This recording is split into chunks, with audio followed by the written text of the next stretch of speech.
নমস্কার, সবাই কেমন আছো? আজকের আমার রেসিপি ভাজা মশলা দিয়ে চিকেন মহারানি। একদম স্বাদে গুণে ভরপুর আর গরম ভাতের সাথে খেতে দারুণ লাগবে। আর প্রথম থেকে শেষ পর্যন্ত ভিডিওটা দেখার জন্য অনুরোধ রইল। একটা গুঁড়ো মশলা বানিয়ে নেবো, তার জন্য কড়া বসিয়ে দিচ্ছি গ্যাসের মধ্যে।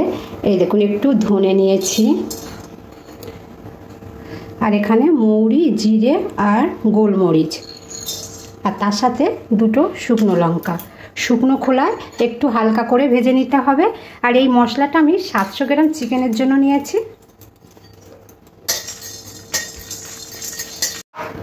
মশলাটা ভাজা হয়ে গেছে, এবারে নামিয়ে নেব। আর ঠান্ডা করে খুব ভালো করে গুঁড়ো করে নিতে হবে। এবার কড়াই একটু তেল দিয়ে দেব। তেলটা গরম হতো, তো আমি এখানে একটা মশলা বানিয়ে নেব। এই দেখুন, কয়েক টুকরো কাজু,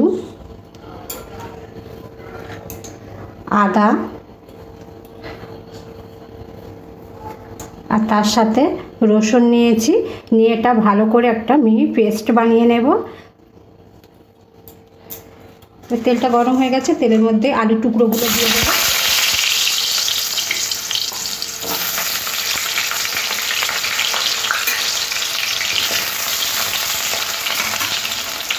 আলুগুলো একদম লাল লাল করে ভেজে নিয়েছি, এবারে উঠিয়ে নেব।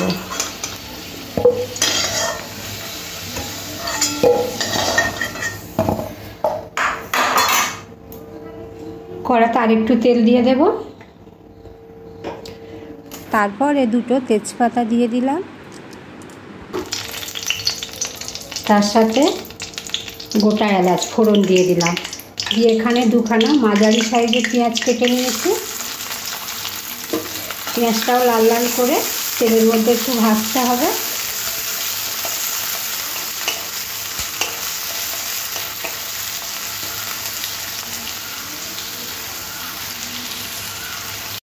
পেঁয়াজটা একটু হালকা ভেজে নিয়েছি।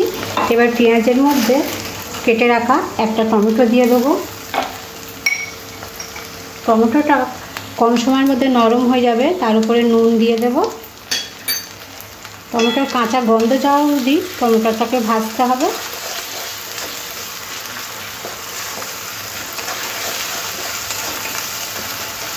টমেটোটা অনেকটা দেখুন নরম হয়ে গেছে। এবার একে একে মশলাগুলো দিয়ে দিতে হবে। হলুদ গুঁড়ো হাফ চামচ লঙ্কার গুঁড়ো, তার সাথে কাশ্মীরি লঙ্কার গুঁড়ো, 3খানা কাঁচা লঙ্কা, আদা রসুন আর কাজু বাটা।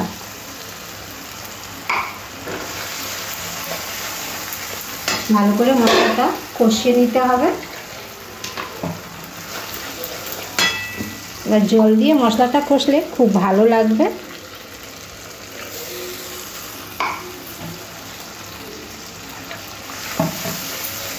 মশলাটা কি সুন্দর কালার এসেছে। 3 থেকে 4 মিনিট মশলাটাকে কষে নেব।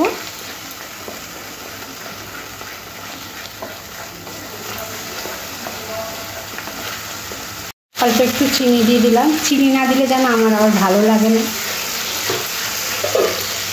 মশলাটা খুব ভালো করে কষে নিয়েছি। এখানে মশলার মধ্যে চিকেনগুলো দিয়ে দেবো।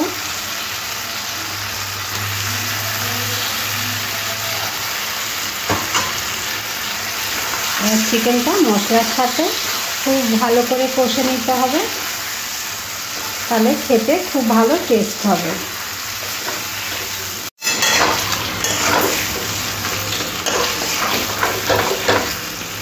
5 মিনিট চিকেনটা খুব ভালো করে কষে নিয়েছি। এবার গ্যাসটা লোতে দেবো, দিয়ে ঢাকা দিয়ে দেব 5 মিনিটের জন্য। 5 মিনিট পরে ঢাকাটা উঠিয়ে নেব। চিকেনটা দিয়ে অনেকটা জল বার হয়ে গেছে, চিকেনটা হাফও সিদ্ধও হয়ে গেছে। এখানে যে ভাজা মশলাটা বানিয়েছিলাম, ভাজা মশলাটা দিয়ে দেব।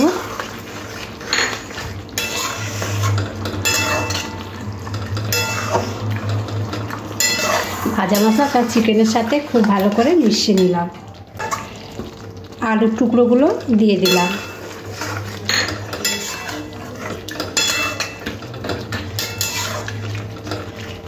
দিয়ে আরও 5 মিনিটের জন্য ঢাকা দিয়ে দিচ্ছি। 5 মিনিট পরে ঢাকাটা উঠিয়ে নেব। দেখো চিকেন দিয়ে তো তেল ছেড়ে দিয়েছে, কালারটা কি সুন্দর এসছে, দেখতেও ভালো লাগছে আর খেতেও তো দারুণ লাগবে। একবার হলো বাড়িতে বানিয়ে দেখতে পারেন এইভাবে চিকেনটা, খুব ভালো লাগবে।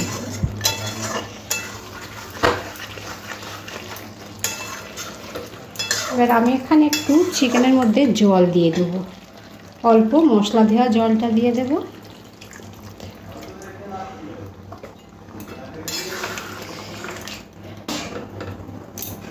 গ্যাসটা লোতেই রাখবো, রেখে 10 মিনিট ঢাকা দিয়ে দেব। 10 মিনিট পরে ঢাকাটা উঠিয়ে নেব। চিকেনটা খুব ভালো সিদ্ধ হয়ে গেছে, আলুও খুব ভালো সিদ্ধ হয়ে গেছে। এবারে সব শেষে দিয়ে দিতে হবে এখানে একটু গরম মশলার গুঁড়ো। গরম মশলার গুঁড়োটা দিয়ে ভালোভাবে মিশিয়ে নিতে হবে। আশা করছি আজকের রেসিপিটা তোমাদের খুব ভালো লেগেছে, আর ভালো লাগলে প্রত্যেক দিনের মতন চ্যানেলটিকে সাবস্ক্রাইব করতে ভুলো না। আজকের এই পুরো রেসিপিটা দেখার জন্য তোমাদের অসংখ্য ধন্যবাদ। ভালো থাকবে, সুস্থ থাকবে। গ্যাসটা অফ করে দেব, দিয়ে নামিয়ে নেব।